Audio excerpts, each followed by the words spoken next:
I'm your host, Dr. Friedemann, and today we are talking about one of the favorite subjects of mine, which is actually something that has been, I think, governed me and guiding me since probably my early 20s, just in different ways.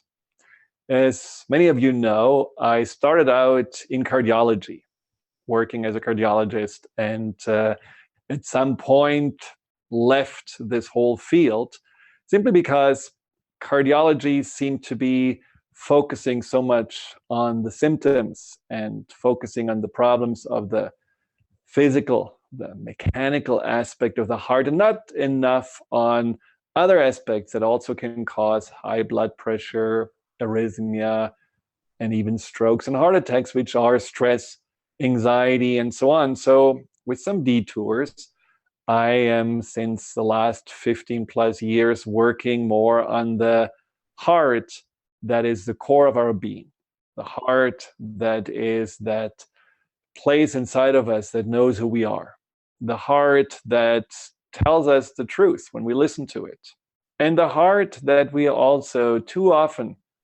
disconnect from. Now, the other day, I talked to a client of mine about his anxiety. And he told me that, well, we worked through everything. And I certainly have been really gaining so much more awareness and also a clean slate with my past. But I still do feel anxious at times. I do still feel like there is this sense of doom coming up at times. What's really going on? And whenever I hear this question, I'm really excited because it brings up one of the root causes, the most overlooked root causes for anxiety that I'm very passionate about helping people with, which is the disconnection from the heart, the disconnection from the truth. There is something that we do at times naturally, which is just falling into roles and patterns of the past without really being aware of them. Well, in this client's case, we talked about how he showed up for his family, which was exactly how his father showed up, which was very authoritarian and in some ways very strict. And even though inside of him he felt, oh my God, my family is afraid of me, externally he felt like this is what I need to be. That's the father I need to be. At work, there was some shady business going on, but in order to keep the job, he just closed his eyes and kept on going, even though he knew that it was not totally in integrity with himself. So in other words, he didn't live totally in alignment with his truth, and that kind of, you would say, lying to himself or betraying himself, that was the cause of this residual anxiety. And that is what we have been working on and has made a big difference, this reconnection to the heart. And today I have a kindred spirit on the show, an amazing healer and author, and he is someone who certainly has brought this reconnection to the heart into an awareness. And it started out actually with helping people through addiction. And I'm talking about Lee McCormick. Lee McCormick has been a creative force in the mental health and recovery scene for over 20 years. And he is also the founder of the Integrative Life Center in Nashville and the Ranch Recovery Center in Tennessee and the Canyon Treatment Center in Malibu. And he is the co-author of the Reconnecting to the Heart book that we're going to talk about, which is all really about the beautiful and so gentle and wise ways of how to get reconnected with that center of our being. And so thank you, Lee, for joining me on the show today. There are so many things I want to talk with you about, but let's start with talking about how you even came about this book. How did that really get created? It was very organic, I think.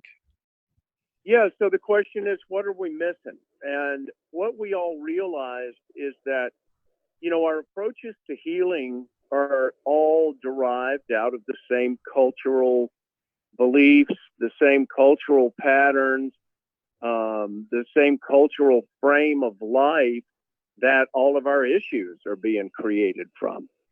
and that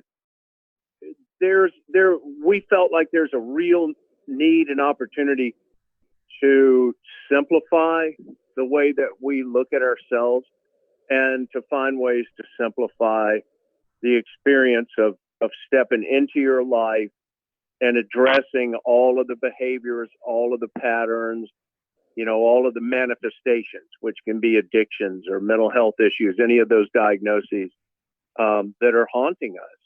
And let's see if we can't find a more creative way to support people in bringing their attention back to themselves and back to their life's experience. Now, how would you say is the disconnection from the heart even happening? How do we disconnect from our heart? And how can we know when we are disconnected from our heart? I think it happens, I think it's more or less, it's a natural process based on the way that we're domesticated to fit into the world that we live in.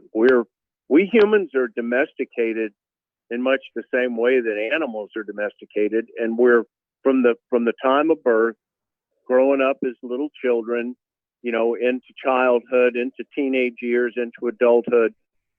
We're all taught that it's most important that we conform to the beliefs of the world that we were born into. It's more important that we fit into our family, that we fit into our school system, that we fit into our religious affiliations, that for us to be happy, successful individuals, we need to learn how to be a part of the existing reality that we have inherited. And that in itself leads, in most instances, it leads us to the need to really abandon our own intuition, to abandon our own innate sense of wisdom or awareness for the sake of being compliant with the scripts of life that we have inherited. It's not done maliciously. It doesn't happen, it doesn't happen from a negative point of view necessarily, and it happens all the same. And then at some point in life, we realize that we don't feel fulfilled, that we're not really happy, that everything in our life is conditional. It's conditional upon being successful, or conditional upon how we look, conditional upon the grades we make, or my sense of well-being with myself is conditional upon how you look at me and what you believe about me. So we never develop an innate sense of goodness, of peace, of creativity, because we're so busy trying to fit into the expectations of the world that we have inherited. Does that make sense? Absolutely. But my question is, this is basically tribal consciousness. This is, the need to somehow be a part of, so that we are not alone, abandoned in the world. And this is something that we all have been doing since thousands of years. But in your book, I think you rightfully pointed out that especially in that more, technological time, or more practical and logical way of thinking that emerged in the last 100 years, that the disconnection from the heart was much more accelerated. So I'm just wondering, if I'm going to look at indigenous tribes or Native American tribes, what was different there in regards to their connection to the heart than what we are experiencing? Was it also that they had to fit into the tribal structure and the expectations, but was there something else that made them still connect to their heart? And I'm asking this question because some of what you're using, like the medicine wheel, comes from those traditions, from their more, native traditions. So what would you say was different at that time? Oh, that's a great question. If you look at the quality and the character of of indigenous people's relationships to life. And then you look at the quality and the character of, say our Western-minded American, the foundation of our American relationship to life. In our culture, the modern man, Western-minded culture, the foundation of our relationship to life is anchored in the belief systems of man. It's anchored in what I call the matrix.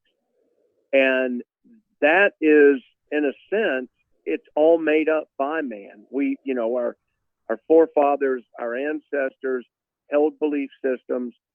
They developed the cultures. Our communities evolve. We make progress. We move forward. And as we've moved forward over time, our attention and the foundational relationships of our life have moved further and further away from the connections to nature, to creation, to intuition, to the seasons, to the foundational aspects of life that really our world is all based in. The native people have never, or the indigenous peoples have never abandoned their relationships with creation, with what I call the mystery. They live active, conscious relationships in varying degrees, depending on, what tribe you're talking about or where in the world you're talking about. But they're living direct relationships with the spirit of life, with the consciousness of life as it's manifest in the natural world. And our modern cultures have moved almost entirely into relating our connection to life to the frame of reality that is all man-made. And yeah, the same tribal instincts, the same need to belong, the same family connection that is heart-centered. Those connections exist throughout all these cultures. What's different is the foundation that those relationships are based in. And as we have moved further and further away from a relationship to nature and an awareness of nature, of life, of the mystery, as we've moved away from that, we have moved more and more into a human mind orientation, and that mind orientation has become seriously afflicted in judgment, in the judgment of good, bad, right, wrong, in projection, which is predominantly just a fear-based orientation. I hope that makes sense. Oh, I think it's beautiful what you just said, and there's a lot to unpack. But one of the things that I'm wondering if you're talking about this, indigenous connection to life, you're also talking about probably that it wasn't about conquering, or it wasn't about winning, or it wasn't about having to constantly prove your worthiness. And it certainly wasn't about disconnecting from nature, which all of those things, I think our culture, our society have been certainly fostering and guilty of for now many decades. Is going to nature, is reconnecting to nature one way also of reconnecting with your heart? Oh, I think so, because, we humans, we create patterns for ourselves. All of us have our own patterns. We all have emotional patterns. We all have thought patterns. We all have simple life patterns where you drive the same way to work every day. You drive the same way home. We're creatures of habit and pattern. To shift our attention, to begin a practice. So this can be very Buddhist. To create a practice and begin to shift our attention out of our patterns, to intentionally break our patterns, and to give our attention to a walk in the woods, or a walk on the beach, or simply just go out and sit in some green grass somewhere on your block or in your yard, and turn your face up to the sun and close your eyes and breathe in the light and allow yourself to just relax and shift your attention to the breath. Again, it's very Buddhist. Shift your attention to the breath and allow your attention to just become real soft and easy, and feel into your body. Feel into the balance between your emotions and your physical body and your thoughts. And develop a practice, and there's points of this in the book. Develop the ability to shift your attention out of the endless conversation and chatter of the mind and bring your attention to your next breath, to your heartbeat, to the innate sense and feeling of life as you are within your body. That is in itself a return to nature. We are an aspect of nature. We're regardless of how we may want to view ourselves, we will never be separated from nature and exist in these human bodies. And our attention has been so hooked by the modern man world. Our attention is so easily hooked by this matrix that we live in, and the scripts that we've all inherited, the operating programs that we've all been downloaded with in our culture, that our attention, we rarely ever bring our attention back to that quiet, simple connection to our own heartbeat, to our own sense of intuition, to the light, to the earth, to our next breath. We just don't slow down and unplug so that we can have a relationship with the truth of what we really are underneath all the roles and all the anxiety that we operate in the external world. Now, the picture that you paint about the modern man and woman in the world, in our society, is very accurate, and unfortunately a picture that I feel is not sustainable. We cannot continue to live the way we have been living, not only on a health level, but also on a planetarian level. We all know that. But when I hear you talking about the reconnecting to the heart, some people would say, like, I have been so off my heart, I don't even hear it, I don't even feel it. And some people would say, well, that sounds all great, but my day-to-day life is just so entangled in all these obligations and all these routines and patterns and programmings. I cannot just go and live on a farm and plant organic tomatoes. Would you say that you have a vision for a person that you could give us that lives somewhere in a big, busy city, has a job, has kids and families to feed, and still is able to live with a heart reconnection without necessarily having to uproot all that what he or she are doing? Is there a vision of a reconnection and still living in that modern society? Oh, absolutely. It's I've led workshops and journeys in Manhattan, and I've led workshops and journeys in Machu Picchu and in Teotihuacan in Mexico. So, certainly being able to change our geographical location can inspire us and help us raise ourselves up. And we can do this anywhere, because the key to our coming into awareness of the quality of our choices, the quality of what we give our attention to, the nature and quality of the stories that we tell ourselves about who we are and about this world we live in. All of that is up to us in the moment to learn to practice, asking some simple questions of ourselves. What am I giving my attention to? Literally, that's one of the most profound questions we can ask. There are some practices. One of my favorite practices is the journaling practice. You can do that living anywhere, in any situation, and in the evening, you would take 30 or 40 minutes and take a journal, and you would recapitulate, is the term, but you would go back to your morning when you first woke up. You would walk yourself through your day in your mind, and you'd make note of every experience that you had during that day where you got hooked into judgment or reaction. And you don't go back into the judgment and reaction. You develop the ability to just witness that, oh yeah, this happened and I did that. And you just write it down in the journal. And you also acknowledge any points in your day that your heart was touched, any points in your day that were poignant or really sweet or generous, those moments that make life just feel so great. And it's wonderful being a human being.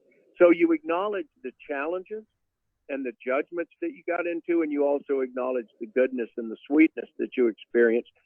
And you just jot it down and you write it down from a place of a witness. So you're not adding another judgment to it. You're not saying this was right or this was wrong. You're simply becoming a witness to the way that you interact in day-to-day life, one day at a time. Mm. That practice will help you develop an awareness that I guarantee you, if you'll do that for 30 days, what will happen is you will be in the middle of your day. Some experience will come up. And before you go into the judgment of it, or you go into a reaction of it, you'll feel that energy coming, and you'll have that moment where you can pause and you can shift how you respond. Rather than our reactions being automatic, we learn to intervene simply by the practice of developing our awareness of ourselves. Well, that is life mastery. And we'll talk more about how the heart can become our teacher after this quick break. So stay tuned. We'll be right back.